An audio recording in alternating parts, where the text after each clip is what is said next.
Exactly. And Yeah. True. Moving swiftly on to proper studios, I want to talk about this because I'm a super fucking geek. La Fabrique. You recorded in La yeah, Fabrique, didn't you? yeah. Let's So there's this. go now. So You there's can this go ahead. Malaysian artist. There's a Laugh a Malaysian big artist called also, Penny I don't know. Tai. Okay, for the rest of the guys and for anybody who's listening, La Fabrique is a beautiful recording studio in France, and there's an online, you may see it on YouTube from time to time. It's called Mix with the Masters, and it's all these top end recording engineers do these seminars, and you have to Mix for the Masters is a website. You sign up for it and you watch these seminars, or you've got a chance to go and spend a week picking. It's got someone got a bit like Steve Albini and Chris Alge or Andy Wallace or people like that. Nigel Godrich. Yeah. And they will do seminars for a week at La Fabrique, and it's a just beautiful kind of old kind of farm reconverted place in France. It's got a beautiful Neve desk, but it's just fucking amazing recording studio.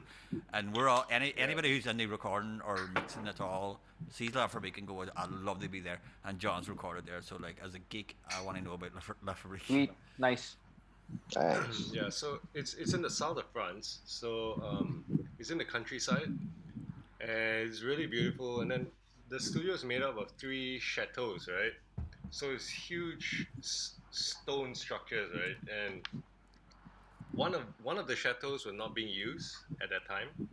One chateau was the housing, so they got about 11 rooms in that one chateau. Oh, for the residential. The next one, yeah. So yeah. all the artists can stay there, and you have to stay there because there's no real accommodation. That's okay. Okay.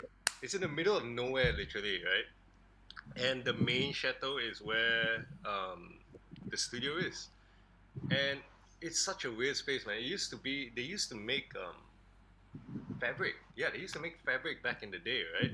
So it's just stone, La and they Fabrique. have a lot of the same machines there. Ooh, okay. Yeah, and if you look at the live room, you would think that, wow, this room's not treated. They didn't do any treatment to the room. It's just basically what was there is what was there, right? And it's a very Okay. lively sounding room, but they've got a lot of these movable gobos where they can get a really good sound, Yeah. right? So the artist I went down there with is a Malaysian artist who found a lot of success in Taiwan, in that scene, right? Her name's Penny Tai, and she's like any typical artist, except she knows how to work a whole Neve console by herself. Editing. Really? Yeah, Wow. she was doing all the edits. She was handling Really? some of the sessions also. Yeah. Wow. So she's very passionate about audio and Wow. production. Respect. Respect. Yeah. So no record label wanted to pay to fly 5 Malaysians down to France to record, right?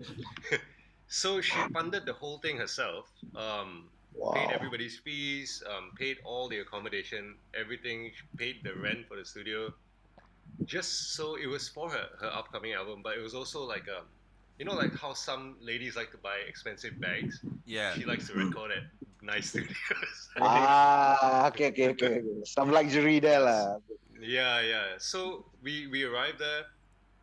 They got a huge Neve console, and it wasn't one of the more popular Neve consoles. I can't remember. I think there was an 80 in its name. So the first thing I look at what pre's they have, right?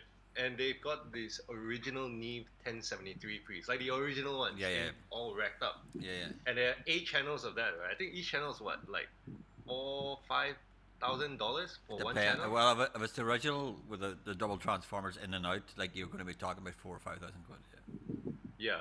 So they had 8 of them, right? So at that studio, you have to bring your own engineer. They provide you 2 assistants, but they have no chief engineer to run the session. So I asked Penny's engineer, "Oh my God, are we gonna use the 1073s? Because I've always wanted to record on them, right?" He's like, "Yeah, of course, but I want to try the board pre's first." I was like, "Okay, sure, fine." So they mic'd up the drums. They don't have any fancy mics over there. You would think a studio of that caliber with that equipment, they have crazy mics, right? But they've just got like pretty standard microphones, like 1 or 2 Neumanns, but everything else is pretty standard. And so they Okay. mic'd up. I did a sound check. We recorded, and I ran back into the control room because I wanted to hear the drums. And I asked him, "So do you record to the 1073?" He said, "No, we just ran the board."